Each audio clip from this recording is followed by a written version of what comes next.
Oui, alors moi j'étais musulmane il y a encore 2 mois et demi. Waouh.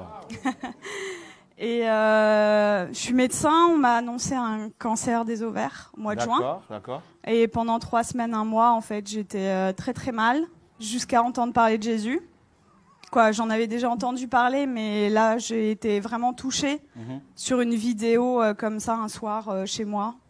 Et donc je me suis intéressée à cette personne et en fait j'avais pleuré pendant 3 semaines de tristesse et là je pleurais d'amour. Wow. Et je comprenais pas. Donc j'ai regardé beaucoup de vidéos témoignages sur Jésus et le soir même, c'était le 11 juillet de cette année 2018, Wow. je me suis mise à genoux dans ma chambre pour la première fois de ma vie devant Dieu et j'ai supplié pendant 20 minutes, Jésus, si tu existes vraiment, moi ça me suffit pas d'entendre parler de toi, je veux te voir.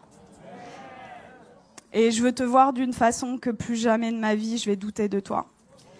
Et en fait, pendant 20 minutes, j'ai attendu, j'ai supplié à genoux. Et il s'est rien passé, je suis retournée dans mon lit. Et là, j'ai entendu une voix qui me disait « Retourne-toi ». Et j'ai fait ma rebelle. J'ai dit « Mais il y a rien, il y a un mur blanc derrière moi ». Et j'ai entendu une deuxième fois « Retourne-toi » de façon très forte. Et là, je me suis retournée. Et en fait, au-dessus de mon lit, j'ai fait plusieurs pas de recul parce qu'il y avait la tête de Jésus, en fait. Wow. Et énorme. Et en fait, dans ses yeux, ses yeux sont pas comme les nôtres, en fait. Il n'y a pas un cercle, quoi. Il y a tous les univers dans ses yeux. Et en fait, il m'a regardé, il m'a transpercé le cœur. Et en fait, là, j'ai une urgence intérieure Wow. qui, pour une musulmane, est incompréhensible. C'est-à-dire que c'est pas venu de mon mental. Je devais me faire baptiser le plus vite possible. Oh, wow.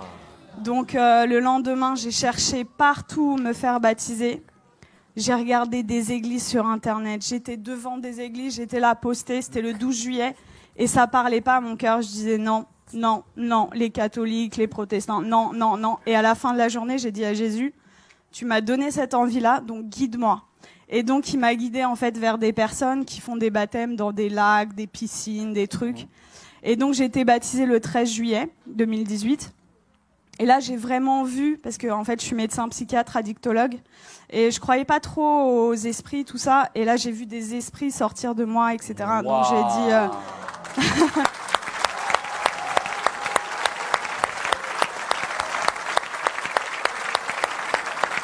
Est-ce que ça vous dérange de venir un peu? Hein? Ça vous dérange de venir? De quoi? Est-ce que vous pouvez venir? C'est possible? Ah oui, je peux. Mais là, c'est... Quand on parle de Jésus ici, là... Wow! Jésus! Attends. Merveilleux, merveilleux, Dieu pour moi, tout-puissant, Créateur, prince de la paix, il me sauve, il me garde en lui à jamais. Merveilleux, mon sauveur, mon Dieu, mon wow!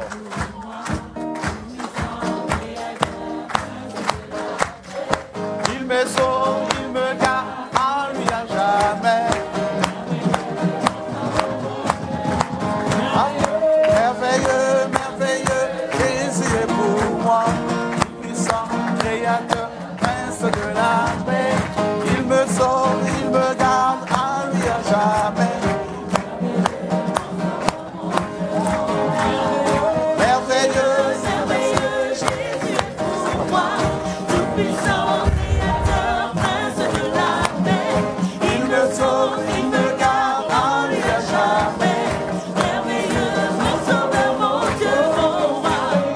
Merveilleux, merveilleux, Jésus est pour moi, tout-puissant, créateur, prince de la paix. Il me sauve, il me garde en lui à jamais. Merveilleux, mon sauveur, mon Dieu, mon roi.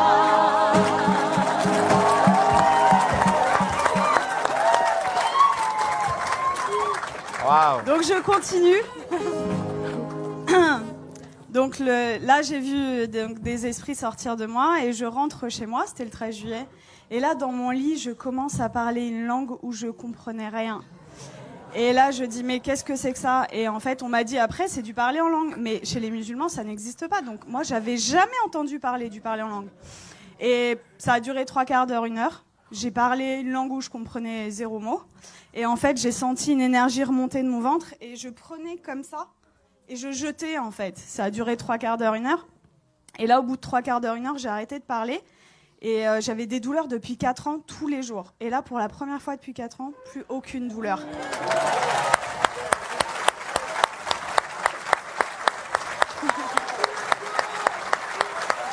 Wow.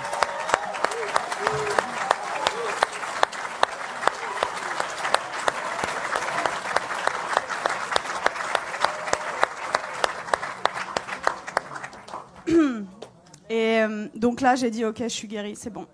J'ai pris rendez-vous chez mon gynéco le 17 juillet.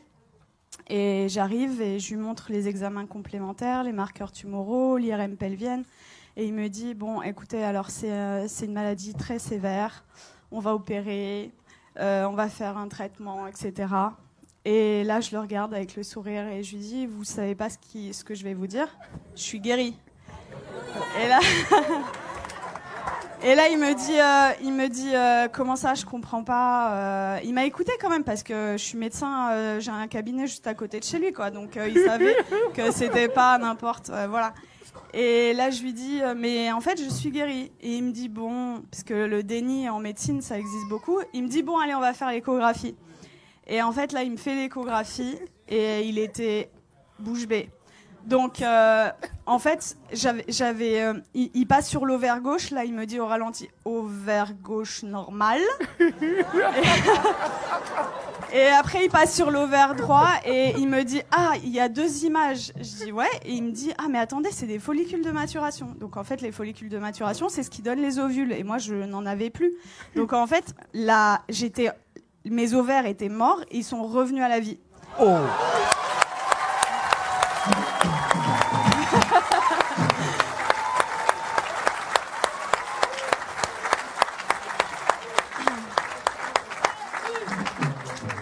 Et là, il retire la sonde et il me dit, vous vous rhabillez, vous allez m'expliquer ce qui s'est passé. Et du coup, je lui raconte en gros que j'ai rencontré Jésus 6 jours avant, qu'il m'a guéri et tout. Et il me dit, bon, écoutez-moi bien. Moi, je crois en Dieu, donc je pense que c'est possible. Je suis juive, donc je pense que c'est possible. Mais vous êtes médecin, attention, gardez ça pour vous. Et là, je lui ai dit, j'ai rigolé. Je lui ai dit, c'est impossible. Je lui ai dit, je veux que le monde entier...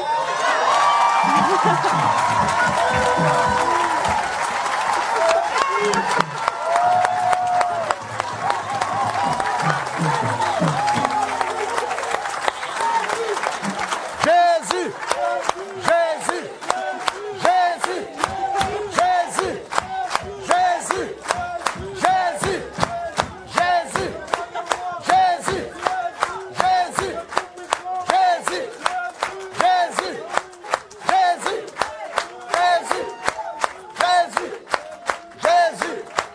Jésus,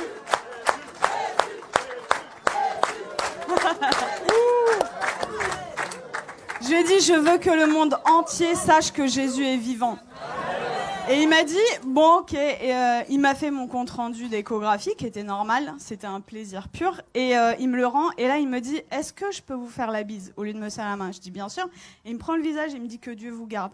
Et en fait, ce que je raconte partout autour de moi, c'est... Tout à l'heure, le frère disait que vous aviez vécu au Cameroun l'acte des apôtres. En fait, c'est ce que je vis tous les jours, quoi. Et c'est-à-dire que je travaillais que en cabinet. Le Seigneur m'a amené à travailler à l'hôpital, aux urgences. Et en fait, je vois des cas psychiatriques sévères. Et ma première garde après mon baptême, les infirmiers, le geste qu'ils ont fait le plus dans la nuit, c'était ça. Ils y croyaient pas, en fait. Il y avait que des miracles. Toute la nuit. Ils ont pas compris.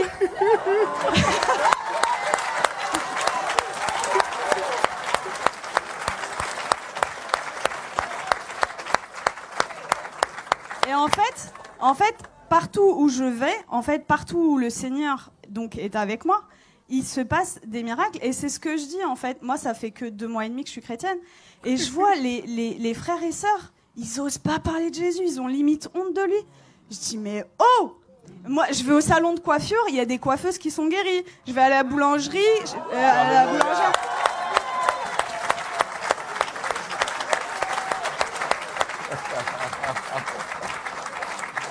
En fait, j'aime beaucoup cette expression. En fait, je dis que le Seigneur, c'est l'antidote à tout. Et le monde entier a le poison. C'est-à-dire qu'ils connaissent pas Jésus. Moi, j'ai 33 ans. J'ai attendu 33 ans pour qu'on me parle de Jésus. Mais attendez, mais moi, j'aurais voulu que quelqu'un vienne me parler de Jésus.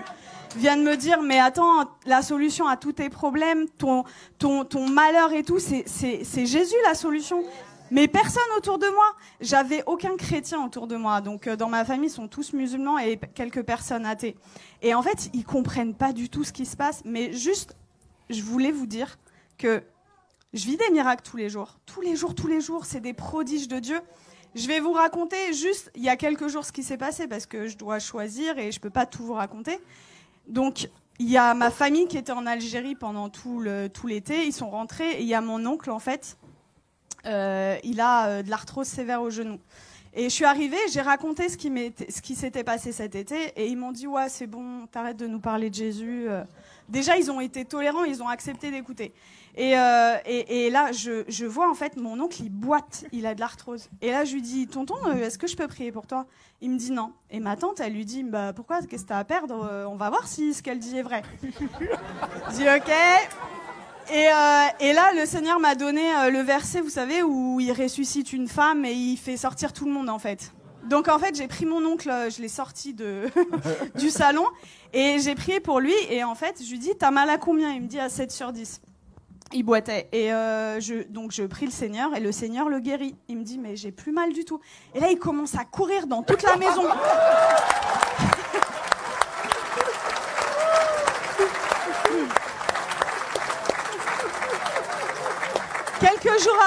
Quelques jours après, je retourne dans la famille et là, il me dit, Nermine, tu vas pas me croire, j'ai vu mon ophtalmo. En fait, il voit son ophtalmo 2 fois par an et pour son glaucome. Donc, le glaucome, c'est une maladie chronique, c'est à vie, c'est comme le diabète. Et il me dit, l'ophtalmo, il a pas compris, j'ai plus de glaucome. Il lui a dit, je peux pas t'arrêter les 2 traitements parce que voilà, mais j'en arrête 1 sur 2. La prochaine fois, s'il y a plus rien, on arrête le 2e, quoi. Et donc ça, c'était mon oncle et mon père qui a 80 ans, musulman depuis 80 ans. Wow. J'ai été le voir, ça faisait très longtemps que j'étais pas allée le voir, au moins 6 mois, 1 an. J'ai été le voir jeudi dernier. Et en fait, je lui ai raconté ce qui m'est arrivé. Il a été guéri, j'ai prié pour lui, il a été guéri de ses acouphènes, c'est des bourdonnements. Il avait depuis 10 ans, plus d'acouphènes. Il avait mal au dos, il pouvait pas sortir sans ceinture. Plus de ceinture, je l'ai sorti sans ceinture. Il voyait double, il avait une diplopie. Il voyait double quand il mettait pas ses lunettes. Plus de diplopie. Et là, au bout de 2 heures, il me dit, c'est bon, je me donne à lui.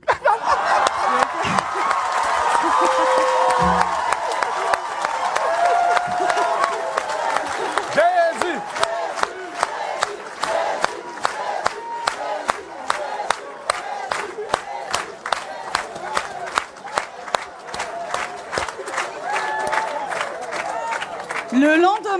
Le lendemain, donc c'était vendredi là, non, c'était pas hier, c'était vendredi dernier. Vendredi, j'arrive, donc le lendemain, en fait là, il me dit, tout ce qu'on s'est dit là, t'oublies, c'était des bêtises, tu me parles plus de Jésus. J'étais choquée. Je dis bon, ok.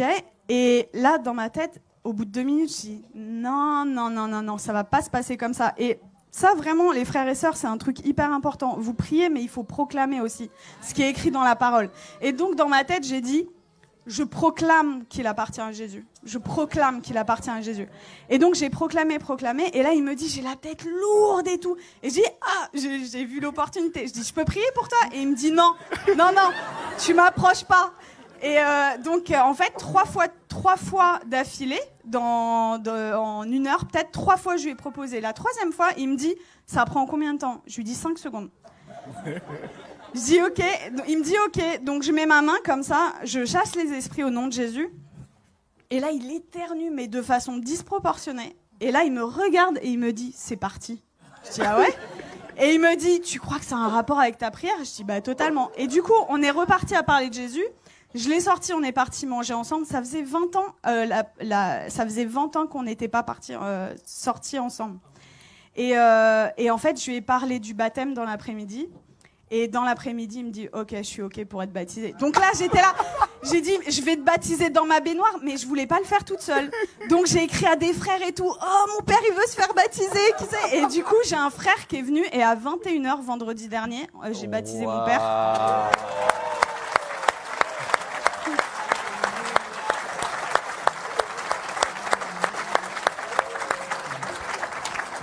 Et voilà, pour vraiment vous dire que rien n'est impossible. Il a 80 ans, il est musulman, jamais. Alors, après ma conversion, le Seigneur m'avait donné une vision où je baptisais mon père.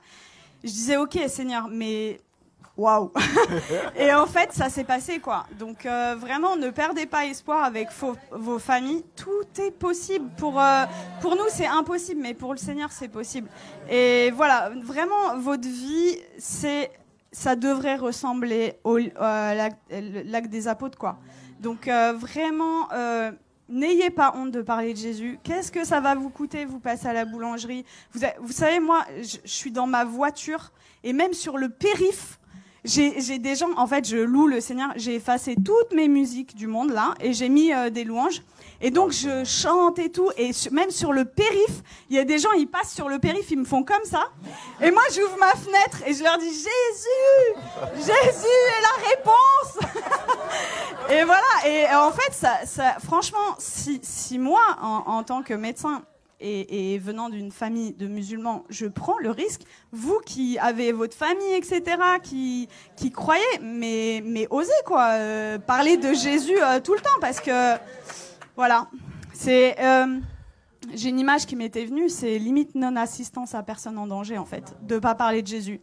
C'est l'antidote des antidotes à tout, et vraiment, quand vous découvrez un antidote et que quelqu'un en face de vous a le poison, ben vous gardez pas l'antidote pour vous, quoi, c'est égoïste, donc il faut le partager. Wow. Voilà. Et tout à l'heure, je suis arrivée, j'ai parlé avec Laurent et ça m'a beaucoup touchée parce que quand j'étais petite, en fait, quand on me demandait quel métier tu veux faire, je disais Mère Teresa. Et dans une famille musulmane, vous imaginez, et ils m'ont dit non, ça va pas être possible. Non, tu vas changer, tu changes. Et du coup, j'ai dit bon bah ok, je veux être médecin. Et en fait, c'est incroyable comment le Seigneur il est en train d'organiser les choses. Et du coup, quand Laurent m'a parlé d'orphelinat tout à l'heure, je sens que j'ai un appel fort pour ça. Et voilà, on verra comment le Seigneur fait les choses. Mais voilà, Dieu vous aime beaucoup et croyez. Alléluia.